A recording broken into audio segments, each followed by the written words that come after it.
And Ben, the one guy who does not appear in my 3-round projection, because when he signed, and I'm not 100% sure when it happened, I was deep working on this article.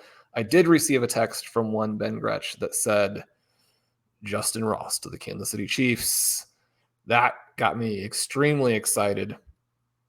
What are your thoughts on where we should slot in someone who, and we won't recap the whole thing. People know why we're excited about Ross, but we still think that he's good. Still potentially a top 10 wide receiver in this draft.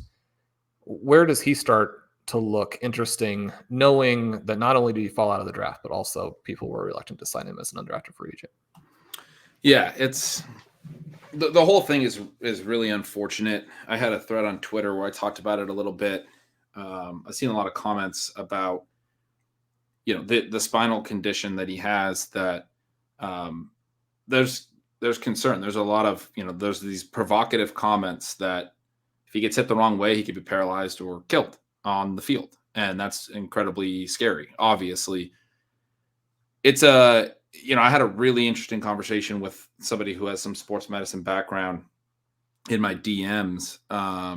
And he was talking about sort of hoping that the NFL would do a better job in some cases to protect players from themselves. And I think that's a fair point, but the reality is they don't do that. They don't put any kind of limits on these things. They don't they try to do things with concussions, but we know this is a dangerous game. It's a tough topic to talk about, but we know that guys who've probably had too many concussions are getting back out on the field and playing. And we hear a lot of scary things after the ends of guys' careers. But if they did have a system like that in place, somebody like Ross, when he got the diagnosis he did, maybe would have already known that he couldn't have been draft eligible.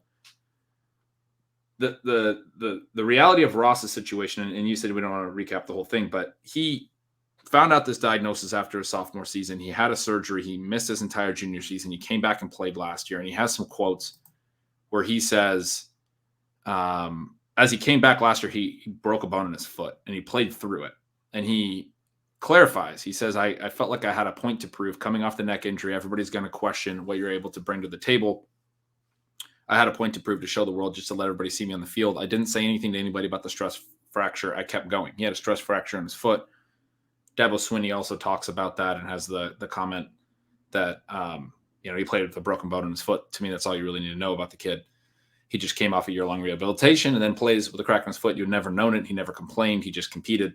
That's from an ESPN article that you can find on my Twitter feed. It's a great article breaking down Ross's situation and his plight back to the NFL. But he had this, it's an unfortunate thing. I feel like the NFL did Ross dirty because he already exposed himself after knowing the spinal issue, 2 hits last year. He played in a situation where he knew that if he talked about his foot hurting and was taken off the field, that there was going to be people that think that, and he addresses this by saying he knew he had something to prove.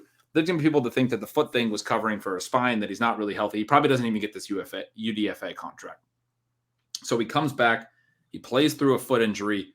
What we know about foot injuries is that can be debilitating. That can be a problem if you're not letting it heal properly. It may have been part of the reason he tested poorly this offseason, that his foot is not necessarily, that might be a long-term thing now, because he had to play through it, because he had to prove that he could take the hits with the spine. And he was being exposed to hits last year at the college level that also could have paralyzed or killed him. And now he doesn't get drafted for 7 rounds, right? He has to sit there and labor through that. If you followed him on Twitter, or if you were on Twitter during the draft, you saw a lot of his tweets where former players, former teammates, people in his life were saying, somebody's got to draft this guy. What's going on? He's so good. And he is. If you look at his profile, he still earned targets at a ridiculously high rate playing through the foot injury last year after coming back. And now he walks into this UDFA situation where I just feel bad for him because he has no real guarantees. He's in the exact same spot where the NFL is not protecting him at all. If he gets another crack in his foot, or God forbid he starts to feel an issue in his neck, he's not going to tell anyone, because he's already told us that he knows that that's it. And so that's a scary thing. But more than anything, I just want to see this guy succeed. I want to see him get the money that he deserves. his rookie season or his freshman season in college was so good. We talked about it before the draft. He could have went pro and been selected high.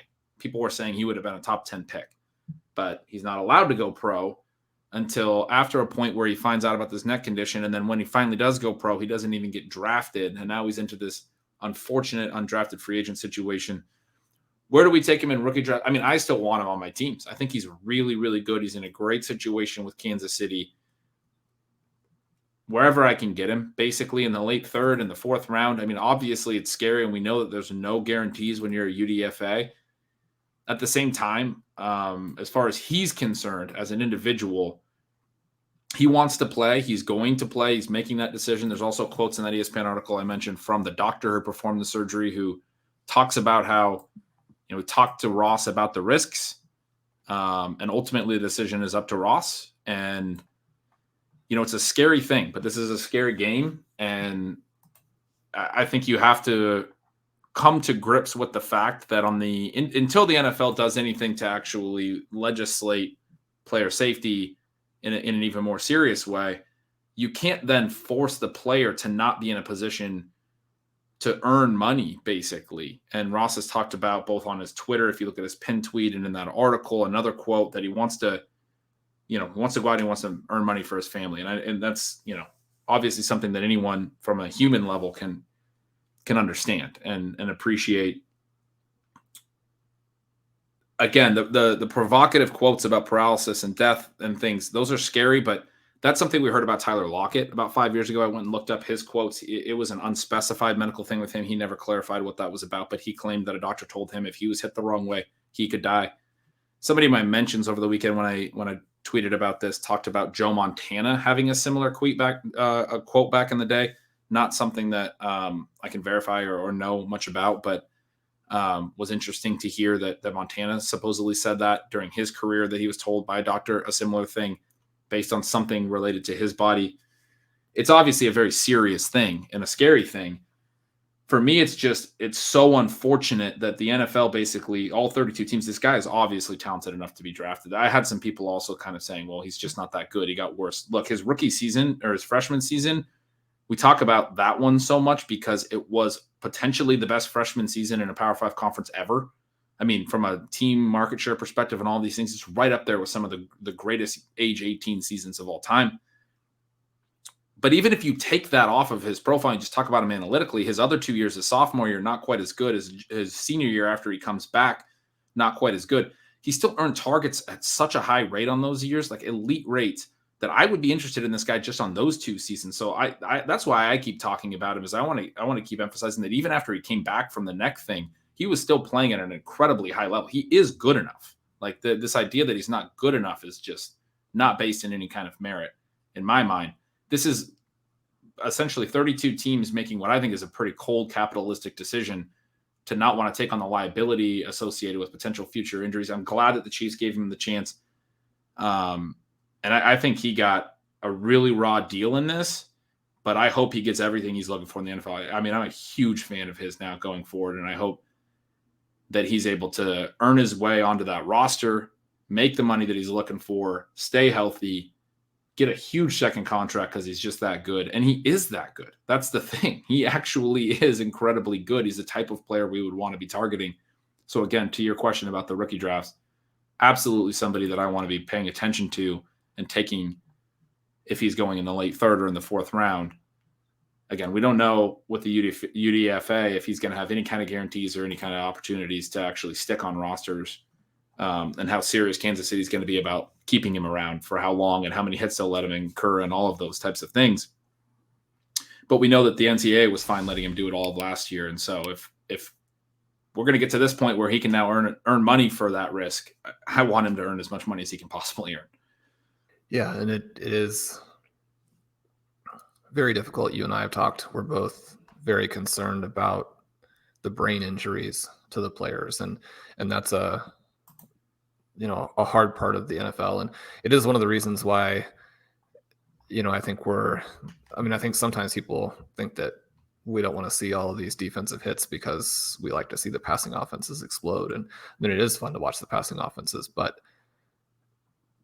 I mean, that's not the consideration at all. It's so crucially important that these guys not get hit in a way that can ruin their lives. If there's any possible way to avoid that. You mentioned the situation here with Ross.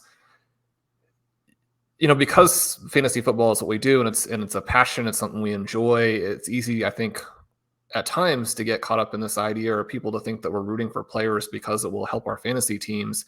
And obviously we are doing that because that's what the whole thing is about. But that doesn't mean that that's exclusively what we're doing or even is the main factor. I mean, this is a situation where I mention on shows from time to time that these guys that I don't actually think project that well, I hope that I'm wrong because it's their real life. And if I can be wrong on a player and how they transition to the NFL, and that means they go and they make millions of dollars and they support their family, that's wonderful. That's not something where I'm looking at it later and be like, man, I wish that guy had failed so I could have been right on my fantasy take. And this situation here is similar in that, yeah, we'd like to see him be successful because it would be fun. But we also want him to be successful because this is something that he's fighting through and he is taking a risk. And he's saying, look, I'm trying to support my family with this. And, you have to give him credit for all of the things that he's had to fight through and his just the competitiveness, not from a football standpoint, but from a life standpoint, to take care of the people who are important to him. And for that to happen, he actually has to be successful, right? So it's not something where it's like, oh, he's gotten to this point. I mean, no, we have to root for him now so he can accomplish those goals because it doesn't stop today. And one of the things I think is cool here is that this is the best case scenario. The Chiefs are the absolute perfect team. It's not just that you're going to be able to show what you can do with Patrick Mahomes, if in fact you can do it. But I mean, Andy Reid is a player's coach who is willing to give people chances that other coaches aren't. Every once in a while, I felt like he's given chances to people where maybe they didn't deserve that. It didn't really fit with some other values, perhaps. This is definitely not that case, right? I mean, if you're going to need support, you're going to need to have a situation where you could overcome something that's difficult. I mean, you want Andy Reid as your head coach. And so for both of those reasons, I think this is absolutely fantastic for him. And it does add a little bit of fun back in the fantasy side because you put him with Patrick Mahomes and yeah, I mean, you can draft him. There's absolutely no problem with that. He's still one of the better players.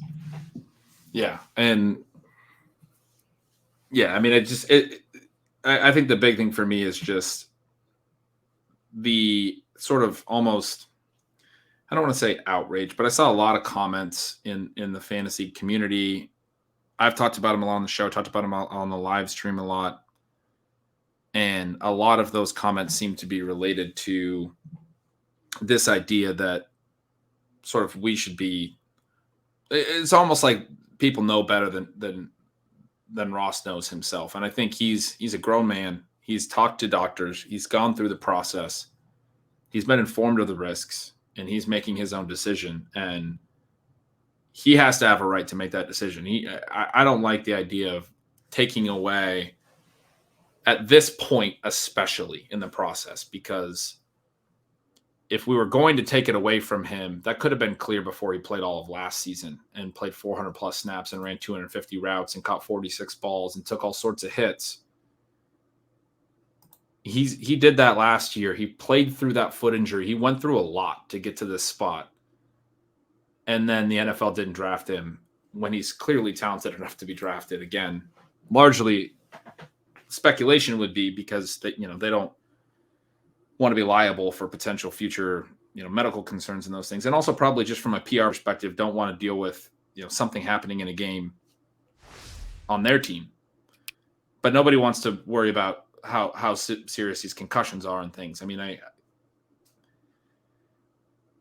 we don't see that. We read about those things after their playing career is over, 10 years later, right? And so that's not Justyn Ross's, the individual's problem. And I think it's really unfair the way that this all went for him. As hard as he worked last year and what he went through to get ready for this draft process, I mean, I just couldn't wish him more luck and success and obviously good health as he goes into the NFL. And when you're rooting for a guy, I mean, that when we talk about fantasy and stuff, I guess it's a small thing on the side, but makes it easier to want him on your team. I mean, we were talking about this from the rookie draft perspective, but it makes me want to take him high and have him everywhere and just hope that, everything goes well and be there right there rooting him on. And, like I said, I'm a huge fan and will continue to be. So I really hope he sticks with their roster and this isn't just sort of a token, brought him in on UDFA and then he gets cut on the first cut downs. That would be a rough situation, I think. And again, it just seems unfair, but we'll see how that works out and wish him all the best, obviously. Yeah, so we're huge Justyn Ross fans on the show. Glad he's going to get his chance, or at least it appears that he may. A lot of other guys got drafted. It was very exciting to do 13 hours of live show with you. Now we look forward to hundreds of hours of rookie drafts, startup drafts, and we'll have a lot more stealing bananas for all you guys in the future. That'll